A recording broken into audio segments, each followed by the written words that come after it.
Hi everyone, welcome to YUVA AI for All, India's most practical, hands-on and learner-friendly AI course. Brought to you by India AI, a part of the Ministry of Electronics and Information Technology, Government of India. You don't need to know coding or tech to start using AI. All you need is a smartphone or a laptop and an internet connection for this course. My name is Jasprit Pindra, and I will be teaching this course along with my co-author, Anuj Magazine. So shall we begin? Let's start with a simple question. Look at these pictures. This is Arun, an auto rickshaw driver on Bengaluru's busy streets. And here are some moments from a day in his life. Now look carefully at these images again and tell me, how many times do you think Arun used AI on this day? You might think he's just driving an auto. Why would he be using AI? But let me tell you a little more about Arun's day, and I promise you'll be amazed. Let me show you what happened in Arun's day, and you'll realize that AI is not some weird Terminator robot from science fiction movies. AI is a GPT, not the GPT of ChatGPT, but a general purpose technology. It is like electricity or the internet, which is used to power everything, though we do not see it all the time. So like electricity, AI is already helping millions of Indians like Arun every single day. This morning, just after picking up his first passenger, Arun checked the best route to Majestic bus stand on his smartphone using Google Maps, like I'm sure you do. Google Maps instantly analyzed thousands of data points. It looked at live traffic from other phones, road closures, satellite feeds, even the speed of other vehicles to find Arun the fastest way to reach Majestic. That is AI in action. When the passenger gets dropped off, they pay Arun using UPI, and I'm sure you use UPI every day. A powerful AI system behind UPI analyzed the transaction in milliseconds. It compared this payment to millions of other transactions to make sure it was legitimate and not a fraud. This invisible shield protected both Arun's hard-earned money and the passenger's account. This was Arun's second interaction with AI, and he didn't even know it was happening.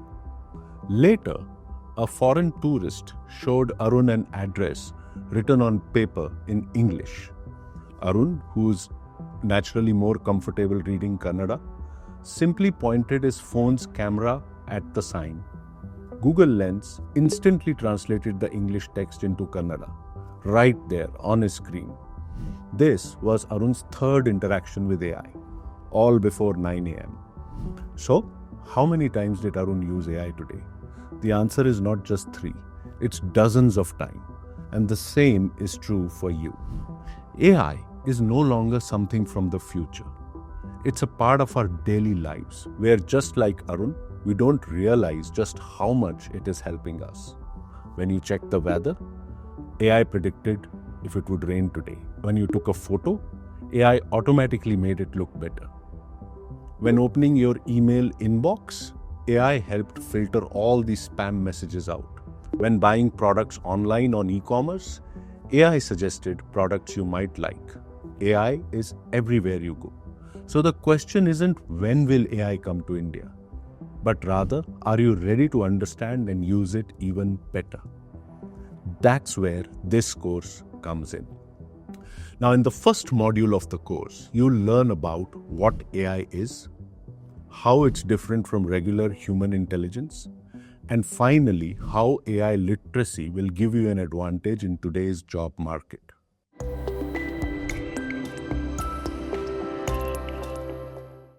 So let's start with the first point. What is artificial intelligence?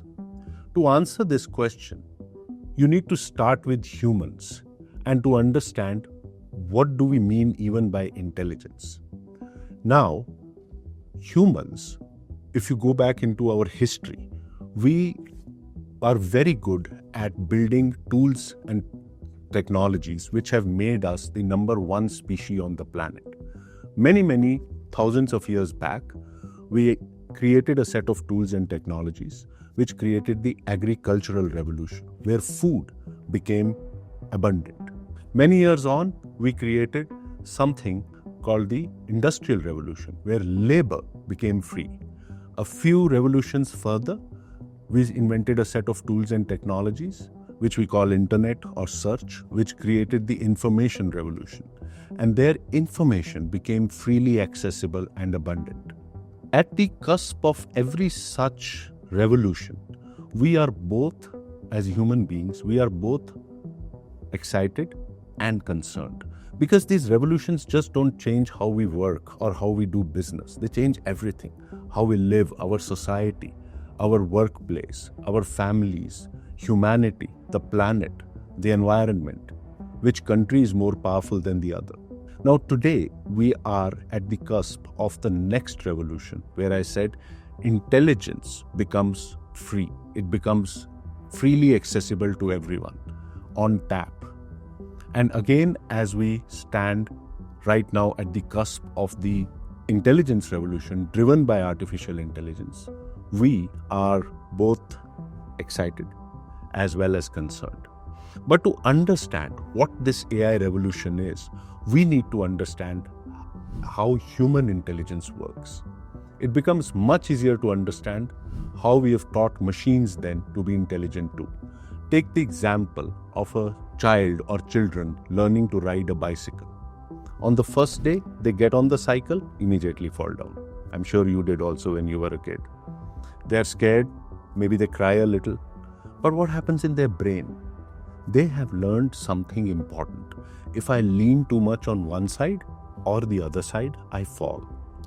On the second day, the child tries again. This time, they don't lean so much, but they last a few seconds before falling down again. But again, their brain learns. Keep the handle straight. Don't look down all the time. On the third day, they manage a few more seconds. Day by day, they get better. And after 1 week, they're cycling around the park confidently. What happened here? The child's brain did three things. One, it learned by understanding what worked and what didn't. Two, it understood that something good happened when it worked and not so good when it did not. And therefore, three, it adapted by changing their approach based on these learnings. So finally, they improved. This is intelligence. Whether you're learning to cycle, learning to cook, or learning to recognize faces, intelligence is always about learning from experience and getting better. Now, the way we think about intelligence is changing. For thousands of years, if you wanted to solve a difficult problem, you only had a few choices. You could be very smart yourself, you could get an expensive education, or you could hire experts who would charge a lot of money. But think about what happened with people with mobile phones. In that revolution, in the phone revolution, which was it started around 1995, only very rich people had mobile phones. Those devices were huge. Some of you who are young, who weren't born then, wouldn't have seen it, but they were like bricks. And they could just make calls. That's all they could do. Today, even a street vendor or Arun in his auto has a smartphone, more powerful than the computers that even NASA had in 1990s. The same thing is happening with intelligence. Before, only big, huge companies could analyze data. Only universities could do research. Only experts could solve complex problems. But now, a farmer in rural Haryana can use AI to identify crop diseases. A small shop owner in Madurai can use AI to manage inventory. A student in Patna can use AI to get personalized tutoring. This is because intelligence itself is becoming cheap and available to everyone. Just like mobile phones went from become a luxury to a necessity, AI is going from an expert tool to becoming an everyday helper. This is the biggest change in human history so far because, as I said, we are making intelligence free and widely available for everyone through this AI revolution. Since we have said the word AI, and now you know what intelligence is, what does AI or artificial intelligence mean? Artificial intelligence means teaching computers to learn and make decisions like humans do, like we do. Remember our bicycle example? A child learns by trying, making mistakes, and improving. AI does exactly the same thing, but with data instead of physical practice.